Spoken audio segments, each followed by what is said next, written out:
Setelah dilakukan mediasi tak ada titik temu, sidang perdata sengketa lahan antara PT GPU yang menggugat PT KBS diteruskan pada persidangan dengan agenda pembacaan gugatan. Sebelum gugatan dibaca, kuasa hukum menggugat merevisi beberapa gugatan yang sudah diajukan sebelumnya.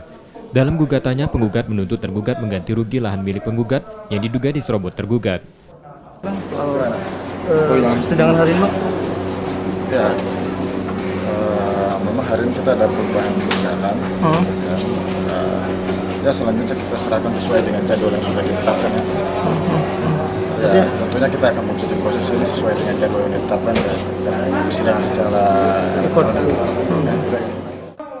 Masih dalam sidang, kuasa hukum tergugat merasa surat gugatan penggugat tidak lengkap dan sempat mempertanyakan pada majelis hakim, termasuk revisi gugatan yang seharusnya tidak dapat direvisi.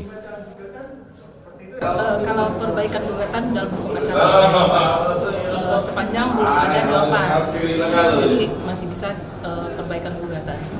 Tapi kalau perbaikan gugatan sudah menyangkut kepada perbaikan petitum, ya nggak boleh. Tapi tadi kita lihat ada perbaikan di petitum ya.